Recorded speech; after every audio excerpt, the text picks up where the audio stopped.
नमस्कार श्रोते हो, रेडिओ जयंतच्या आनंदी कट्ट्यावर मी अनुराधा आपणा सर्वांचं मनपूर्वक स्वागत करते. श्रोते हो, खरं तर छोटा छोटा आनंद आपल्या सभोवतालीच विखुरलेला असतो. गरज असते तो घेण्याच्या आपल्या दृष्टीची. अशाच आशयाचा आहे आजचा आनंदी कट्टा. आणि हा अतिशय सुंदर विचार आपल्या लेखणीतून मांडलेला आहे मेधा नेने यांनी. आणि डॉक्टर सुनील इनामदार यांनी तो आपल्यापर्यंत शेअर केला आहे आणि आजच्या आनंदी कट्ट्यावरून मी आपल्यापर्यंत तो पोचवते. आणि तुम्हीसुद्धा तुमच्या मित्र नातेवाईकांपर्यंत हा आनंद पोचवण्याचा आनंद नक्की घ्या. ऐकूया. स्वानंदी, यार वैताग आलाय नुसता सगळ्याचा, प्रिया चिडचिड करत म्हणाली. सुट्टीच्या दिवशी सकाळी स्वानंदीच्या घरी दोघी गप्पा मारत होत्या. स्वानंदी ओट्यापाशी पोळ्या करत होती. आता काय झालं? स्वानंदीनं विचारलं. अगं, एक गोष्ट मनासारखी घडत नाही गं. मला 500चे सुट्टे हवे होते म्हणून आत्ता इथे येताना रिक्षावाल्याला दिले तर त्याच्याकडे नेमके सुट्टे पैसे नव्हते. त्याच्याशी थोडा वाद झाला. मग शेवटी ऑनलाईनच ट्रान्सफर केले. सगळीकडे ना मलाच लक्ष द्यावं लागतं. घरी काय नाहीतर ऑफिसमध्ये काय. जेव्हा गरज असते ना तेव्हा विनीतला बरोबर ऑफिसचं काम असतं आणि ऑफिसमध्ये सुद्धा माझ्याच अंगावर काम पडतं. अगं, एवढ्या सकाळी नसतील अगं रिक्षावाल्याकडे सुट्टे. एखाद्या दुकानात न घ्यायचे. आणि विनीतचा जॉब कसा आहे तुला आधीपासूनच माहिती होतं की नाही. शिवाय दुसऱ्यानं केलेल्या कामावर तुझा विश्वास नसतो म्हणून ऑफिसमध्ये तुलाच जास्त काम पडतं. पण या कामामुळेच तर तुला प्रमोशनसुद्धा मिळालं की नाही. तुला नाही वाटत का प्रिया, तू सारखी किरकिर करत असते. मी याला नावं ठेव, त्याची तक्रार कर, हेच सुरू असतं तुझं. अख्ख्या दिवसात एकही चांगली घटना कशी का घडत नाही तुझ्या बाबतीत. बघ, आता तुझ्याबरोबर आजच्या दिवसातली पहिली चांगली घटना मीच घडवली. नाटकी पण धीर गंभीर आवाजात स्वानंदी म्हणाली. कोणती घटना? न कळून प्रियानं विचारलं. अगं, विशेष काही नाही. पोळ्या करतेचे मी तर गरमागरम पोळी खायला देते. तूच म्हणतेस ना, तव्यावरून थेट ताटामध्ये येणारी पोळी आणि त्यावर घरचं साजूक तूप म्हणजे परमानंद असतो. असं बोलून स्वानंदीनं प्रियाला ताटामध्ये तव्यावरची पोळी काढून वाढली. पोळीवर चमच्यानं तूप सोडताना म्हणाली, हा घे, तुझ्यासाठी चमचाभर आनंद. मायेनं आयतं असं कोणी खायला वाढणं म्हणजे एखाद्या संसारी बाईसाठी खरंच मोठी आनंदाची गोष्ट असते. प्रियाच्या मनात आलंच. स्वानंदीच्या घरून निघाल्यापासून प्रियाचं विचारचक्र सुरू झालं. प्रियाच्या कॉलेजमध्ये एक मुलगी होती. तिला कोणाचं काहीच पटायचं नाही. सारख्या कसल्या न कसल्या तक्रारी करायची. त्यामुळे वर्गातलं कोणी तिच्याशी जास्त बोलायच्या फंदात पडायचं नाही. त्या मुलीच्या मागे तिचा उल्लेख कुरकुरे असा केला जायचा. स्वानंदी आज जे काही बोलली ना, ती प्रियाच्या मते धोक्याची घंटा होती. प्रियाला कुरकुरे म्हणून घ्यायची इच्छा तर अजिबातच नव्हती. चमचाभर आनंद. स्वानंदीनी सहज म्हणून उच्चारलेले हे शब्द प्रियाच्या डोक्यात घुमत होते. तिनं मनातल्या मनात एक निर्णय घेऊन टाकला. त्याची अंमलबजावणी कशी काय जमतीये हे बघणं आता महत्त्वाचं होतं. रात्रीचं जेवण सुरू होतं. आज चक्क तू भात खात नाहीयेस? आज सूर्य पश्चिमेला उगवला की काय? प्रियाचं भात प्रेम सगळ्यांनाच माहिती होतं. आज ती भात खाताना दिसली नाही तेव्हा विनीतनं, प्रियाच्या नवऱ्यानं तिला आश्चर्यानं विचारलं, खरंच की आई, तुला कमी पडतोय का भात? माझ्यातला घे. छोटा प्रणव निरागसपणे म्हणाला. मी खरं तर दक्षिण भारतात जन्माला यायला हवं होतं. असं तुम्ही दोघंही चिडवता ना मला, म्हणून भात खाण्यावर थोडा कंट्रोल आणण्याचा प्रयत्न करतेय. प्रियानं खोटंच कारण सांगितलं. जेवणानंतरची सगळी आवरावर झाल्यावर प्रियानं एक रिकामा डबा काढला.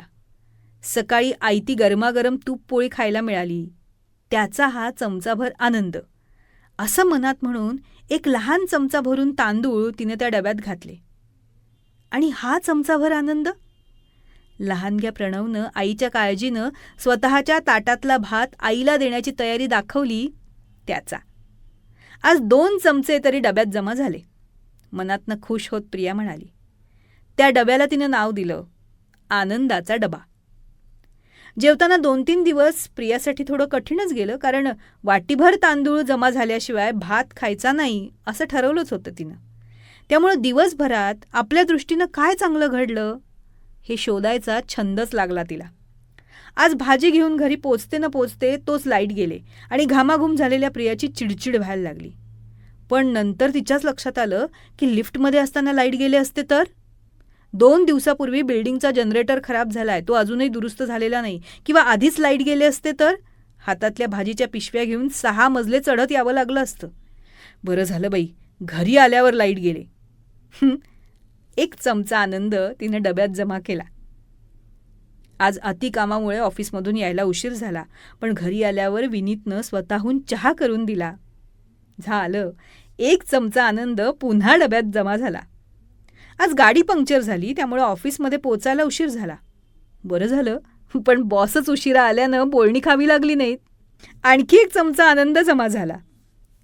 रात्री आयत्या वेळी प्रणवनं शाळेतल्या सायन्स प्रोजेक्टबद्दल सांगितलं. विनीत ऑफिसच्या कॉलवर होता, त्याची काहीच मदत झाली नाही. पण दुसऱ्या दिवशी शाळेतून आल्यावर प्रणवचा चेहरा किती फुलला होता. अख्ख्या वर्गासमोर त्याच्या प्रोजेक्टचं कौतुक केलं होतं बाईंनी. त्यानं खुशीनं मारलेली ती मिठी, आई तू किती ग्रेट आहेस, अशी दिलेली कॉम्प्लिमेंट आणि घेतलेला पापा, हा अमूल्य आनंद आहे. हाही 1 चमचा आनंद डब्यात जमा झाला. आज सकाळी मॉर्निंग वॉकवरून येताना शेजारच्या काकू फारच गप्पा मारत बसल्या. घरी यायलाच उशीर झाला. आवरायची फार घाई झाली. असू दे, पण त्यामुळेच सकाळी मनासारखी ताजी भाजी मिळाली. एरवी पहाटेच फिरून येते तोपर्यंत भाजीवाले बसलेले नसतात. मग आजचा हा चमचाभर आनंद जमा झाला डब्यात. अचानक रविवारी विनीतचे मामा मामी घरी आले. स्वयंपाकाची जरा गडबड झाली, पण वेगवेगळ्या विषयावर कितीतरी मस्त गप्पा झाल्या. नेहमीच्या रुटीनपेक्षा छान वेगळा रविवार गेला. पुन्हा 1 चमचा आनंद जमा झाला. हा आनंदाचा डबा आता भरत चालला होता. घडणाऱ्या प्रत्येक गोष्टीमागे काय चांगलं घडलंय हे शोधायचा नादच लागला प्रियाला. दिवसेंदिवस ती जास्त आनंदी आणि प्रसन्न दिसायला लागली. तिच्या स्वभावातला बदल सगळ्यांना जाणवत होता. तिचा सहवास, आता ऑफिसमधले सहकारी, विनीत, प्रणव, शेजारी पाजारी अशा सगळ्यांना हवाहवासा वाटायला लागला. दिवसामागून दिवस जात होते. आज बऱ्याच दिवसांनी स्वानंदी प्रियाकडे आली तर प्रिया घरी भांडी घासत होती. भांडी घासता घासता चक्क गाणं गुणगुणत होती. काय, आज बाईनं दांडी मारली वाटतं. मग काय तर, पण बरं झालं एका अर्थी. बाई भांडी घासते तेव्हा काही काही भांड्यांवर पावडरचा पांढरटपणा तसाच राहतो. कधीकधी चमचे मागून खराब राहतात. एरवी ऑफिसमुळे या गोष्टी चालवून घ्याव्या लागतात. पण आज कसं, सुट्टीचं छानपैकी मनासारखी चकचकीत करते भांडी. प्रिया चेहऱ्यावर हसू खेळवत म्हणाली, बाईनं दांडी मारली आणि चक्क तू चिडचिड न करता हसून बोलतेस. स्वानंदीला आश्चर्य वाटल्या वाचून राहिलं नाही. एव्हाना प्रियाची भांडी घासून झाली होती. कुकरमधला मस्त सुगंध दरवळणारा गरमागरम पुलाव तिने एका डिशमध्ये काढला. ती डिश स्वानंदी पुढे करत प्रिया म्हणाली, हा आनंदाचा पुलाव, पहिल्यांदा चाखायचा मान तुझा. त्याचं काय आहे ना, आयुष्य मला चमचा चमचा आनंद देत होतं, पण डबाभर आनंद एकदम मिळायला हवा या हट्टापायी मी या चमचाभर आनंदाकडे दुर्लक्ष करत बसले. पण आता माझा आनंदाचा डबा भरलाय आणि तोच आनंद मी वाटतीये. प्रियाच्या बोलण्यानं स्वानंदी कोड्यात पडली. काय बडबडतीयेस?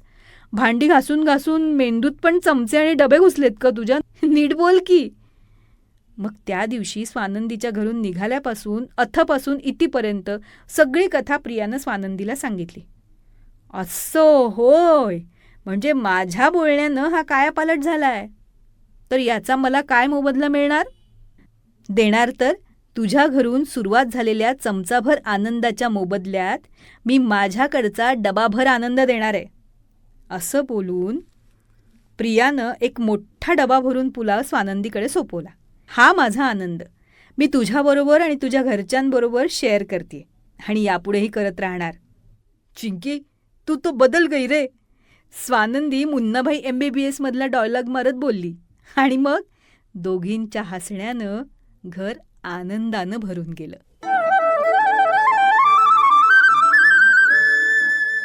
तर श्रोते हो, आजचा हा विचार तुम्हाला कसा वाटला याविषयी आम्हाला आपल्या प्रतिक्रिया जरूर कळवा. त्याचबरोबर रेडिओ जयंतनं चतुरस्त्र हा पॉडकास्ट सुरू केलेला आहे आणि या पॉडकास्टमध्ये प्राध्यापक, लेखक, कवी, नाटककार श्री रमेश कोटस्थाने यांच्याशी साधलेला दिलखुलास संवाद आपण बघणार आहात. या संवादाचे दोन्ही भाग आपण आपल्या चॅनलवर अपलोड केलेले आहेत, तेव्हा हे दोन्ही भाग जरूर बघा. ते तुम्हाला कसे वाटले याविषयीच्या प्रतिक्रिया नक्कीच आमच्या कमेंट बॉक्समध्ये लिहा.